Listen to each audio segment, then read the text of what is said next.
The truth lies in bedtime stories. From See-Through News. Series 6. Teetering. How a Hawaiian beach bum held my career in the balance. By SternWriter.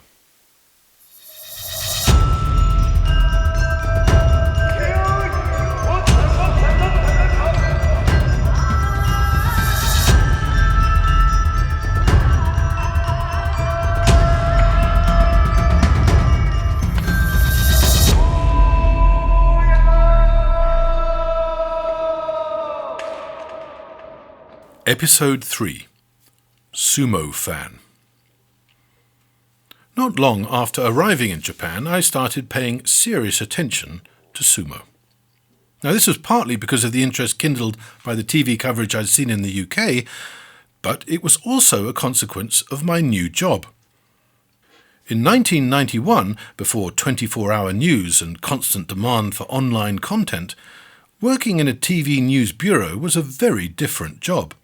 There was way more downtime. Quite often, not much happened, at least so far as making the evening news on American TV was concerned. As I learned the ropes of TV news, I was learning as much about America as about Japan. Getting a coveted spot on World News Tonight with Peter Jennings, the USA's #1 rated news show, watched by 60 million Americans every evening, was hard. Seen from New York, Japan was important, but almost never urgent.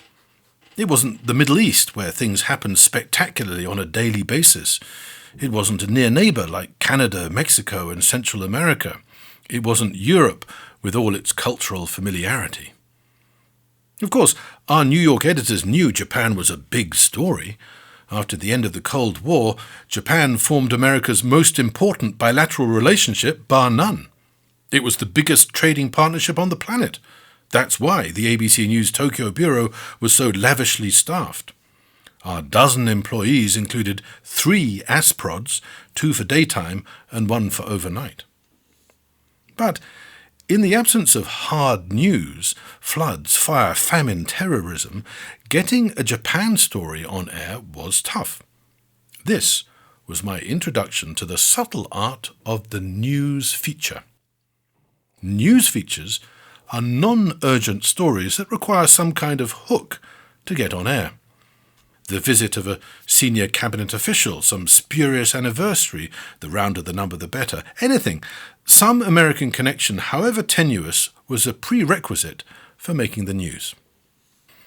Part of the job of an ASPROD was to know what was happening, to be informed, ready to produce a high production value 2 or 3 minute news report whenever New York wanted. Slow news days in America were as likely to prompt the call from the news desk as anything happening on our side, so you always had to be prepared. In my letters home, I used to explain the job was like being a concert pianist on 24-hour call for some concert broadcast. They might only cut to you for 30 seconds every week, but you'd never know when, and whenever they did, you had to be playing perfectly. So, a lot of the job turned out to be just practicing, doing scales, studying the score, being prepared. The ABC News Tokyo Bureau had a row of tellies on 24/7, each tuned to one of the national broadcasters. Every 2 months, for 2 weeks, for 2 prime-time hours every day, the one tuned to the state broadcaster would show the sumo. And I'd watch. One of the great things about working in TV news is there's no such thing as goofing off. You can justify almost anything as research, and I researched the hell out of sumo. It was good for my Japanese, reading as well as listening, but no one raised an eyebrow at me studying this particular monitor for 2 hours every day. My Japanese colleagues would fill me in on some of the tabloid gossip the TV commentators were too diplomatic to mention. The more I learned, the more intrigued I became. This, then, was the start of my journey from casual fan to sumo nut. Being in Japan, I wanted to see it live, But in the early 90s, this had never been tougher. Tournaments always sold out. Tickets were impossible to buy in advance. I was still too green to think of wangling a press ticket, leaving me in the same position as any other Japanese sumo fan. But there was, I discovered, one way ordinary punters could hope to see live sumo, but it involved either getting up very early or not going to bed at all. On the morning of each of the 2 Tokyo tournaments, the Japan Sumo Association releases 200 standing room only tickets. First come, first served. My Japanese colleagues told me I'd need to start queuing at 4 a.m. to stand a chance. So, one day, to be sure, I show up at 3 a.m. Even then, I only just make it. I'm 199th in the queue. I struggle to stay awake in the mid-afternoon lull when the lower-ranked wrestlers are on, but even seeing these no-name apprentices is a thrill. By the time the top-ranked wrestlers appear, the ones I see on TV, the atmosphere is electric, the noise deafening. This, I think, is the best day I've ever had in Japan. So, when another sumo event comes along shortly afterwards, I jump at the chance. Now, tickets are much easier to come by for this one because it's the first of its kind, the inaugural World Sumo Championships. Now, before the tournament even begins, I'm gripped, and my fascination has nothing to do with sumo. It must be the most expensive debut World Championships ever. This isn't a few expat ultimate frisbee players concocting a World Championships. This isn't octopus enthusiasts staging a World Championships for a giggle while camping in a muddy field in a provincial backwater. This is dozens of teams, including coaches, flown in from all around the world. They're put up in nice hotels in what is still the most expensive city in the world, and it's taking place at the very venue I queued up at 3 a.m. a few weeks back, in Ryogoku, the home of sumo, the national stadium that hosts 2 of Japan's 6 annual professional tournaments. Who, I wonder, is bankrolling this extravaganza? And why? My research takes me back to the weeks following Japan's unconditional surrender in 1945. The American occupation forces quickly arrested and imprisoned the top generals and politicians behind Japan's war, grading them Class A war criminals. One day, the Americans hanged 6 of them, including General Tojo. The next, they released all the others. Why remains a mystery, but one of the beneficiaries of this remarkable reprieve was a certain ultra-nationalist politician who'd flown to Italy in 1943 for a photo op with Mussolini. In the post-war years, this suspected war criminal made a killing from gambling. Somehow, he made up a new sport of powerboat racing. Somehow, he convinced Japanese lawmakers to make it one of the 3 forms of legal gambling in Japan. Somehow, he landed himself a monopoly in it. The speculation behind all those somehows remains murky even today, but let's just say that in the 1950s, the Americans were much more concerned about Japan falling to communism than they were about creating a pristine democracy. For the purposes of answering the who question of this story, let's leave it there. The why is less mysterious. In his dotage, this billionaire ex-Mussolini superfan has decided to channel his patriotism and restore his reputation via different channels. Instead of colonizing Asia, he's seeking to bring glory to Japan by making sumo an Olympic sport.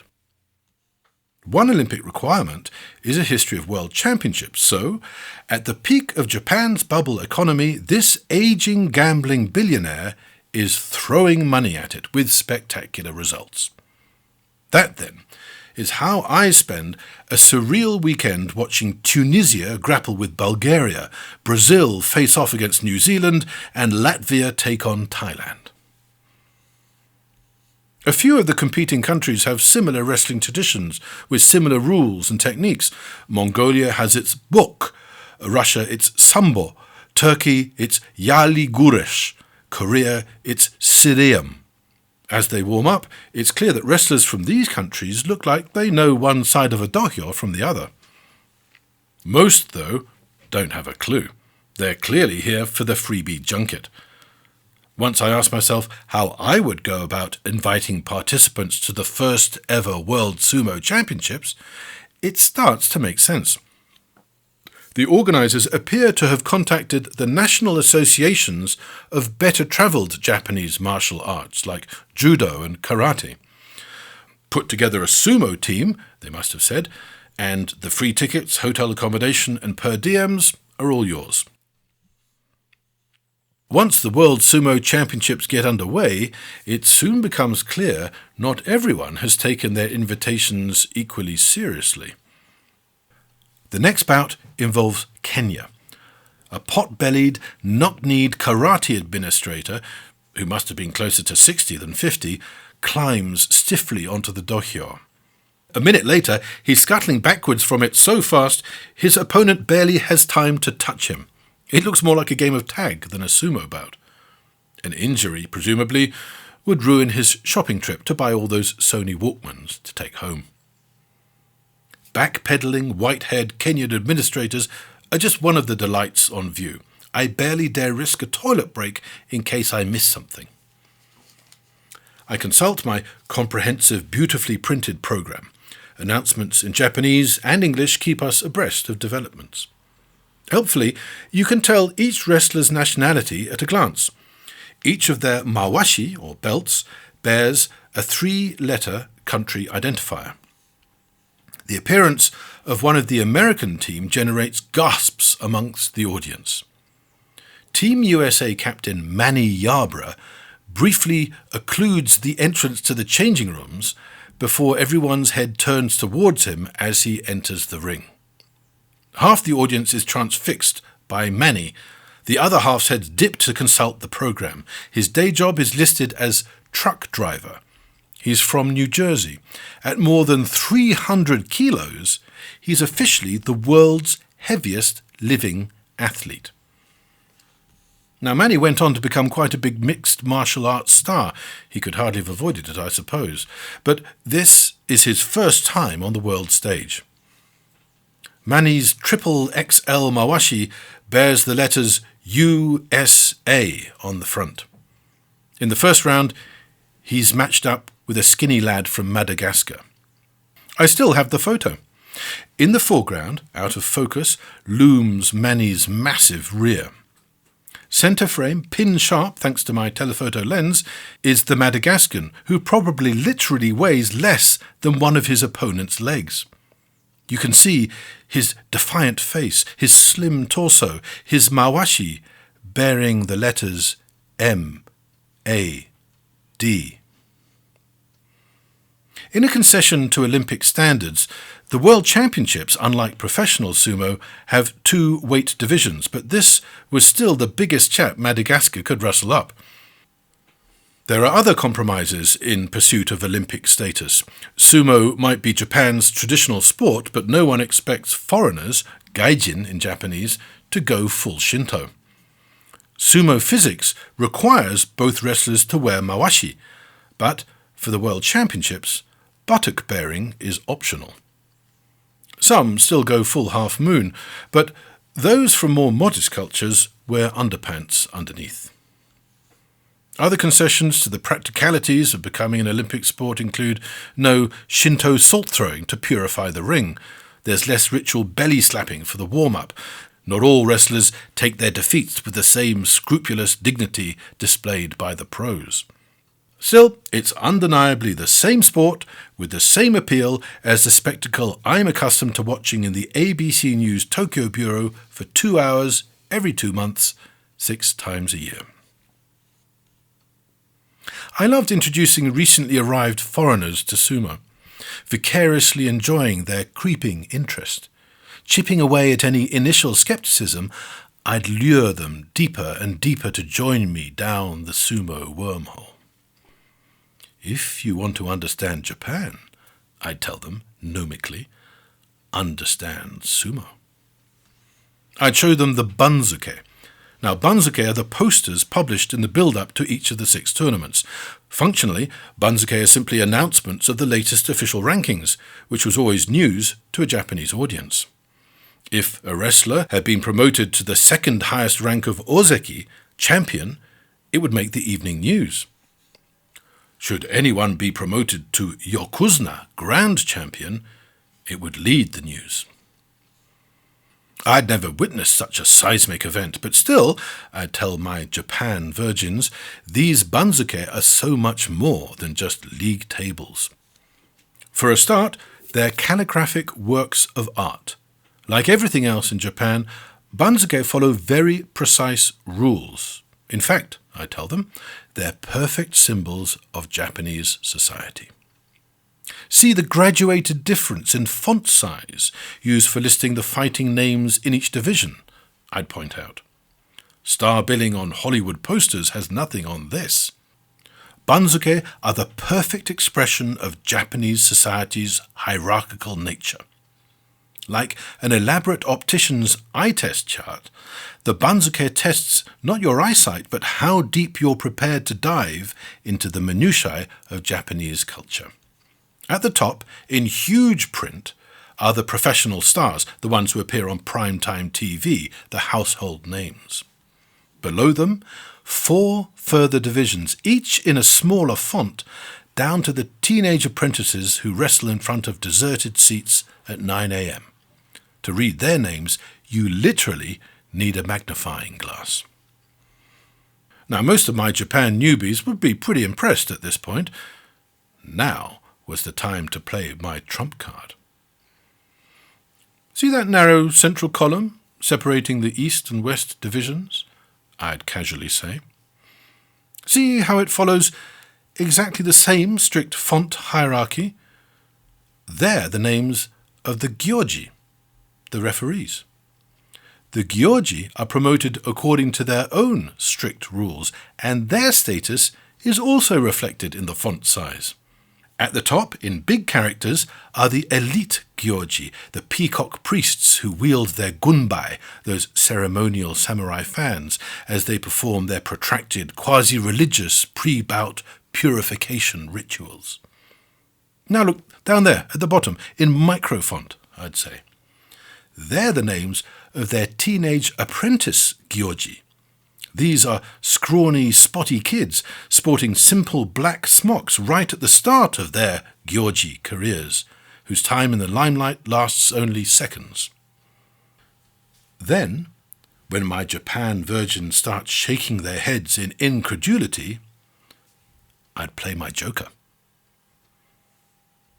In part 4, my favourite Japan story, I tell my favourite Japan story, which concerns sumo. The series was written, narrated and produced by SternWriter. Audio production by Rupert Kirkham. The Truth Lies in Bedtime Stories is a See-Through News production. See-Through News is a non-profit social media network with the goal of speeding up carbon drawdown by helping the inactive become active. For more, visit seethroughnews.org. Thank you for listening.